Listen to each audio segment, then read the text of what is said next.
taking a completely different tack. I just want to talk about economic growth.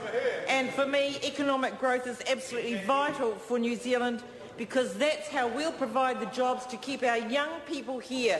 And that's what we need for New Zealand's future and for a strong future for New Zealand. And we want to keep them here because we also want to be able to pay for our health, education, law and order and the care of our environment.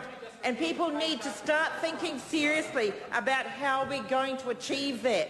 Do they really want to leave a financial millstone around the necks of their children and their grandchildren? Or do they want to get behind more aspirational leadership?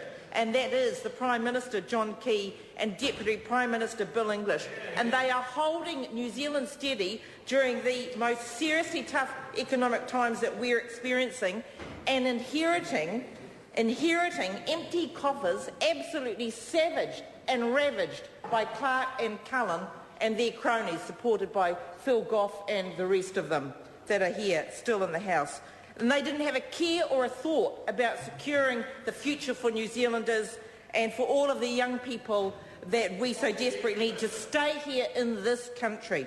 So Clark and Cullen, supported by Goff and all those other Labour cronies, they spent up large, and it was to hell with the consequences. So no wonder they have no message. No wonder they're out there trying to brand themselves. And what do? They're even asking questions like, what do you think are the essential symbols or essential elements in the Labour visual identity?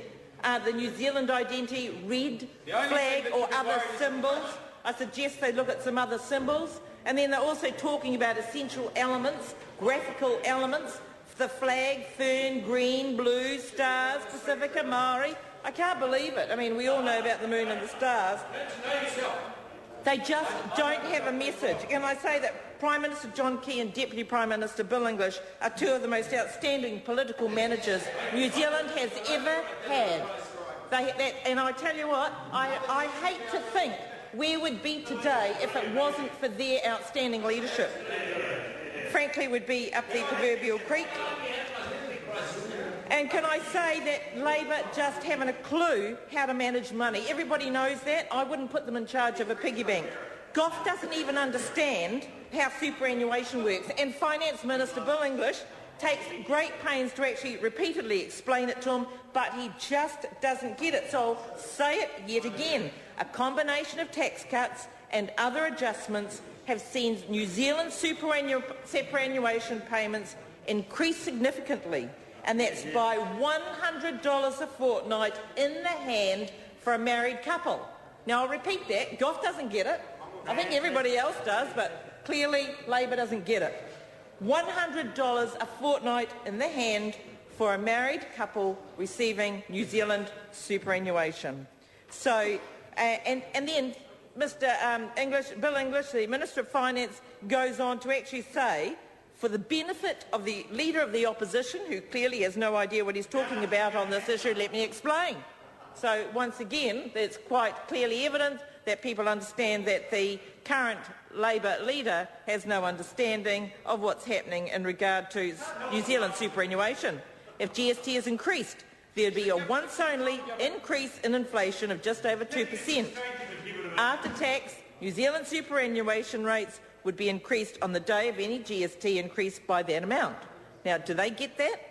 To meet other and ongoing price increases, the usual annual inflation adjustment would be made to superannuation rates, so superannuitant spending power is preserved. It's preserved.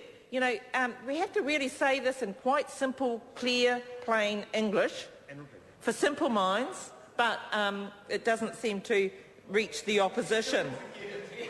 Finally, any personal income tax cuts would also increase the amount of super people receive in the hand. Therefore, superannuitants relying on New Zealand superannuation will be better off. You know, they should listen up and understand the message, because I tell you, take Trevor Mallard, for instance. What does he blog to the New Zealand public?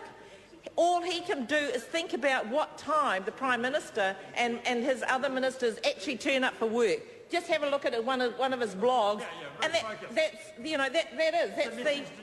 That's the level of focus of Trevor Mallard. What does that say about the opposition? The Honourable Darren Hughes. Was for